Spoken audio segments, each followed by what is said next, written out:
안녕하세요. 안산, 화성, 수원, 시흥 등 경기도 일대의 경공매 물건과 부동산 매물을 소개해드리는 그린공인중개사입니다. 오늘은 경기도 안산시 단원구에 7월달 현재 경매 진행 중인 아파트 물건들을 소개해드리도록 하겠습니다. 거두절미하고 바로 시작하도록 하겠습니다. 첫 번째로는 단원구 원곡동에 있는 벽산 블루밍 아파트 101동 1201호 물건입니다. 사건 번호는 2023 타경 58073 부동산 강제 경매 사건이고요. 전용 면적은 84.99, 25.71평, 흔히 얘기하는 국민평수가 되겠습니다.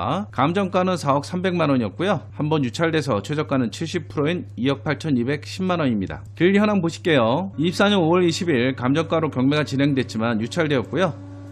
7월 3일 최저가인 2억 8210만원의 경매가 진행될 예정입니다. 자, 이 물건에서 특이사항은 뭐냐면 별도 등기 관련 사건이라고 나와 있는 사항입니다. 그럼 별도 등기가 뭔지 한번 보도록 할게요. 이렇게 집합 건물의 등기사항 전부 증명서를 보면 흔히 등기부 등본이라고 하죠. 이렇게 집합 건물의 표제부가 있고요. 그 다음에 집합 건물의 대지권에 대한 내용이 나옵니다. 그 다음에 보시는 것처럼 전유 부분에 건물에 표시가 되어 있는 표제부가 나오고요. 그 다음에 대지권에 표시가 되어 있는데 여기 보시면 표시번호 2번에 별도 등기 있음, 그래서 1토지 을구 근저당권 설정 등기 이렇게 되어 있어요. 여러분은 아시겠지만 일반 주택은 토지와 건물의 등기부가 따로 존재하지만 이렇게 집합 건물 같은 경우에는 토지와 건물의 등기부 등본이 따로 존재하는 것이 아니라 집합건물 등기부라는 것으로 하나로 존재하는데 별도로 토지에 대한 등기부가 따로 있다고 표시되어 있는 겁니다.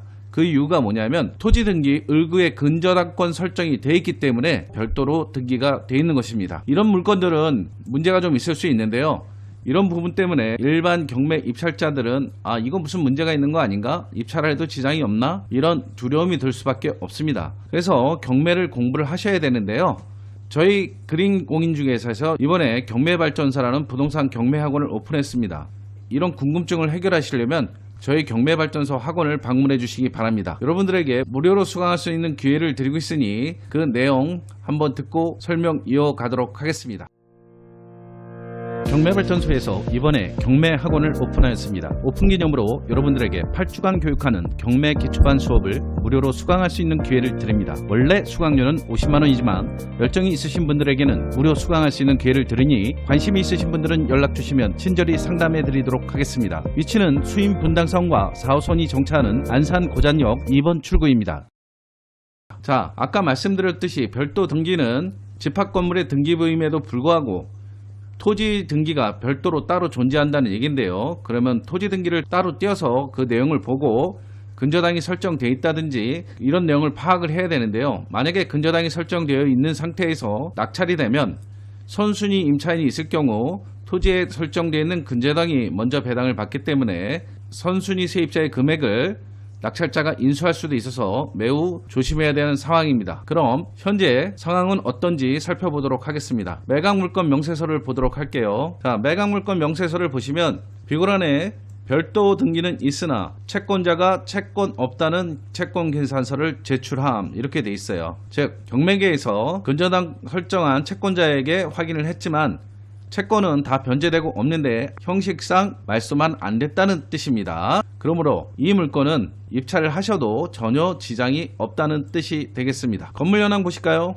건물 현황 보시면 17층 중 12층에 위치하고 있고요. 방이 3개, 주방 및 식당, 거실, 욕실 2개, 발코니 4개, 현관 이렇게 구성이 되어 있습니다. 임차인 현황 보시면 채무자가 점유하고 있고요. 등기부 등본을 보시고 물건에 대한 권리 분석을 해보면요. 2007년 9월 3일 근저당이 말소기준 권리가 되고요. 말소기준 권리 아래나 위로 낙찰자에게 인수될 권리는 없습니다. 아까 별도 등기도 전혀 이상이 없다 했으니 여러분들 낙찰받는 데는 전혀 지장이 없다는 점 알아주시기 바랍니다. 다음은 안산시 선부동에 나와 있는 주공아파트 101동 208호 물건입니다. 사건번호 2023 타경 60335 부동산 임의 경매 물건입니다. 전용 면적은 46.98제곱미터 14.21평이고 우리가 얘기하는 한 21평 정도 되겠네요. 감정가 36,300이고요. 길 현황 보시면 24년 5월 20일 신건으로 경매가 진행되었지만 유찰되었고 24년 7월 3일 2억 5,410만원의 경매가 진행될 예정입니다. 건물 현황 보시면 보정등기는 1989년이고요. 5층 중에 2층에 위치하고 있습니다. 이용 상태는 침실 2개, 그리고 주방, 식당, 욕실, 발코니 등으로 이용 중입니다. 임차인 현황을 보시면 현재 주거 임차인이 있습니다. 보증금 3천만원에 월 60만원이고요. 신고는 했지만 대항력은 없는 그런 임차인이 있습니다. 건물 등기사항 보면서 권리분석 이어나가도록 하겠습니다. 2022년 5월 31일 근저당이 말소기준권리가 되고요. 말소기준권리 아래로 위로 낙찰자가 인수해야 될 사항은 전혀 없습니다. 입찰하셔도 전혀 무방한 깨끗한 물건이 되겠습니다. 다음 물건 보겠습니다. 다음 물건은 단원구 고잔동에 나와 있는 안산 고잔 5차 푸르지오입니다.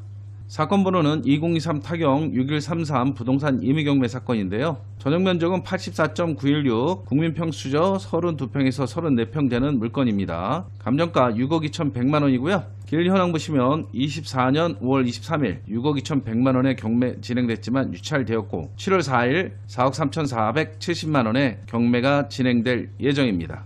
보존 등기는 2003년입니다. 5층 중 12층에 위치하고 있고요. 방은 3개, 주방 및 식당, 거실 그리고 욕실이 2개인 그런 기본적인 구조를 가지고 있습니다. 임차인 현황 보시면 최모 씨가 2019년 10월 10일부터 살고 있는데 보증금액은 미상이고 권리신고도 하지 않았습니다. 하지만 전입일상 대항력 있는 임차인으로 평가가 되는데 이분이 진짜 임차인인지 아닌지는 내용을 좀 살펴봐야 될 것 같습니다. 입찰할 때 좀 신중을 기하셔야겠어요. 현황조사서 보시면 임차인 점유하는 걸로 나와 있고요.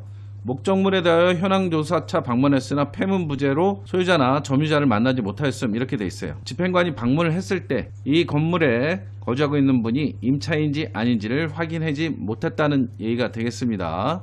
이런 물건 무턱대고 세입자가 가장 임차인일 거라고 생각하고 입찰하시면 안됩니다. 2019년 8월 26일 날 소유권이 이전되어 와 있는데 임차인은 2019년 10월 10일 전입을 해온 것으로 되어 있어요. 그래서 방문을 하시거나 해서 반드시 이 세입자에 관한 사항을 확실하게 판단을 하시고 입찰을 해야지 추측만으로 입찰을 하셔는 안됩니다. 단지 근저당을 보시면 이렇게 고가의 근저당이 설정되어 있는 걸로 보아 임차인이 아닐 확률은 크지만 그런 아니란 판단 갖고 입찰을 했다가 낭패를 보는 경우가 있으니 확실하게 확인을 하시고 입찰에 참여하시기 바랍니다. 다음 물건입니다. 안산시 단원구에 있는 고잔동 호수공원 아파트입니다. 잘 알고 계시는 아파트죠. 사건 번호는 2023 타경 61543 부동산 임의경매 사건입니다. 전용 면적이 49.45평, 꽤 크네요. 우리가 얘기하는 57평형 정도, 58평형 이렇게 되겠네요. 감정가가 10억 8,500만원인데 현재 신건으로 24년 5월 30일 경매 진행됐지만 유찰되었고 2차가 7월 11일 7억 5,950만원의 경매가 진행될 예정입니다. 이렇게 대형 평수들은 입찰을 해도 높은 금액을 쓰고 들어갈 필요는 없을 것 같습니다. 낙찰률이 그렇게 높지는 않기 때문이죠. 보전 등기는 2002년 돼 있고요. 건물은 12층 중 6층에 위치하고 있고 이용 상태는 방이 5개, 욕실이 2개, 그리고 주방 및 식당, 거실 이런 식으로 되어 있습니다. 방 5개면 굉장히 대가족이 들어가서 살아야 될 것 같아요. 부모님을 모시고 있거나 아니면 2세대가 같이 살고 있거나 이런 집들에게 좋겠네요. 임차인 현황 보면 채무자가 점유하고 있고요. 주거용 건물의 경매 입찰 같은 경우에 선순위 세입자가 없을 경우에는 크게 신경 쓸 만한 문제는 별로 없습니다. 그래서 크게 신경 쓰지 않고 입찰을 하셔도 될 것 같습니다. 권리 분석해 볼까요? 2018년 6월달 근저당이 말소기준 권리가 되겠고요. 근저당 아래나 위로 낙찰자에게 인수될 만한 사항은 전혀 없습니다. 편하게 입찰하셔도 될 것 같습니다. 다음 물건 마지막으로 7월 11일에 경매 진행 예정인 다음 물건 보겠습니다. 안산시 단원구에 있는 고잔동 네오빌 아파트입니다. 2023 타경 65590 부동산 임의경매라고 되어 있는데요. 공유물 분할을 위한 경매입니다. 빚으로 해서 나온 게 아니라 이 물건을 분할해서 현금으로 나눠 갖기 위해서 나온 경매입니다. 형식적 경매라고도 하죠. 이런 경매에 특이하게 어렵게 생각하실 필요 없습니다. 경매발전소 학원에 오시면 모두 다 쉽게 배우실 수 있는 내용들입니다. 경매 이제는 상식입니다. 이 정도는 다 알고 계셔야 됩니다. 전용 면적은 25.56평 32에서 34평형 되겠죠. 감정가 5억 4,100만원입니다. 길 현황 볼게요. 신건으로 24년 5월 30일 경매 진행됐지만 유찰, 2차는 24년 7월 11일 3억 7,870만원의 경매가 진행될 예정입니다. 보전 등기는 2000년 6월 달에 됐고요. 12층 중 10층에 위치하고 있습니다. 이용 상태는 방 3개, 욕실 2개, 주방 및 식당, 거실 이렇게 이용 중입니다. 임차인 현황은 채무자가 직접 점유하고 있고요. 그리고 공유물 분할 경매이기 때문에 크게 신경 쓰실 것은 하나도 없습니다. 보시면 말소 기준 권리는 23년 12월 1일 형식적 경매가 말소 기준 권리가 되겠고요. 아래나 위로 낙찰자에게 인수될 사항 전혀 없습니다. 편하게 입찰하셔도 되겠습니다. 이런 부분은 뭐 명도까지도 너무 쉽게 잘 될 것 같아요. 크게 신경 쓸 필요는 없을 것 같습니다. 자, 오늘은 이렇게 안산시 단원구에서 7월 초 경매 진행 중인 아파트들 물건에 대해 알려드렸고요. 내일은 상록구에 있는 물건 중에 경매 진행 중인 아파트들 물건에 대해서 알려드리도록 하겠습니다. 지금까지 시청해주셔서 감사하고 다음 시간에 더 좋은 물건으로 찾아뵙겠습니다. 감사합니다.